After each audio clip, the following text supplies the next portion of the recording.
Saat kita hilang arah, jalan hidup berubah punah. Namun, kasih-Nya tak pernah musnah, rahmat-Nya selalu tercurah. Ruh-Nya semakin cerah. Ya Rob, Ya Rob, Ya Muqallibal Qulub, Tsabbit qulubana ala dinik. Ya Allah, wahai Zat yang membolak-balikan hati, teguhkanlah hati kami di atas agamamu. Halo leaders, Assalamualaikum warahmatullahi wabarakatuh. Kembali lagi bersama aku dalam 30 hari bercerita bersama Mai.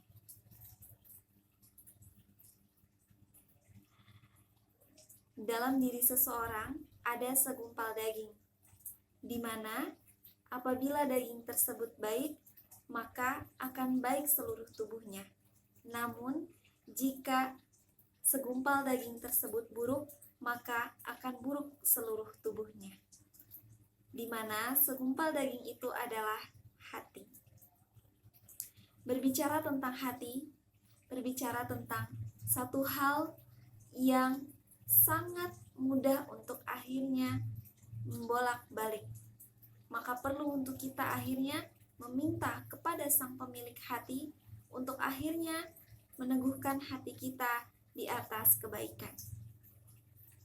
Wahai sahabat, ketahuilah bahwa hati adalah penentu kualitas daripada setiap individu. Hati manusia terbagi menjadi 3. Yang pertama, qalbun salim, hati yang bersih, hati yang jernih, hati yang bening, hati yang dapat merasakan halawatul iman atau manisnya atau lezatnya iman. Hati ini adalah hati yang bisa merasakan nikmatnya beribadah kepada Allah Subhanahu wa Ta'ala. Contohnya, ketika kita memiliki hati yang bersih, hati yang dapat merasakan lezatnya iman, ketika sholat, ketika azan berkumandang, maka kita bersegera untuk akhirnya melaksanakan sholat.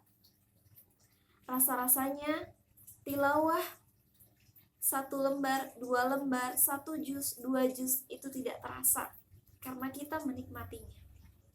Rasa-rasanya saum sunnah Senin dan Kamis itu masih kurang karena kita menjalaninya sepenuh ikhlas yang kita punya.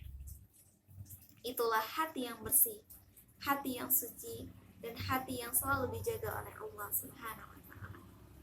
Yang kedua adalah qalbun marid, hati yang sakit, di mana hati ini adalah hati yang sedang merasakan sakit, merasakan keadaan yang tidak baik. Hati ini perlu akhirnya untuk diobati. Jika tidak, maka akan berdampak buruk kepada keberlangsungan hati itu tersebut. Gimana sih contoh daripada hati yang sakit?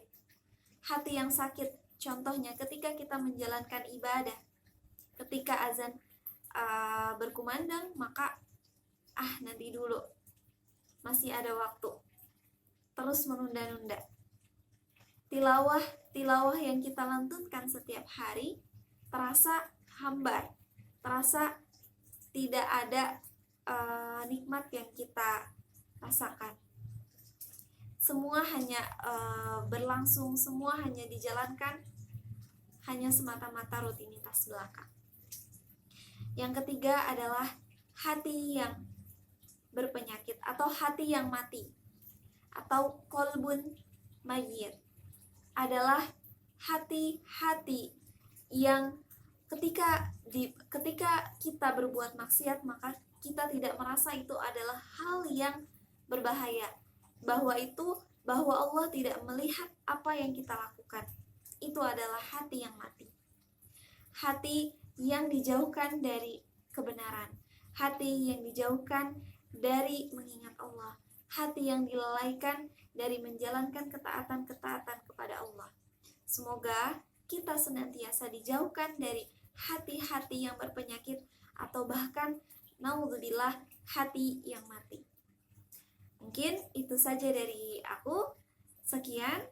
Terima kasih. Wassalamualaikum warahmatullahi wabarakatuh. Salam leader luar biasa. Assalamualaikum warahmatullahi wabarakatuh.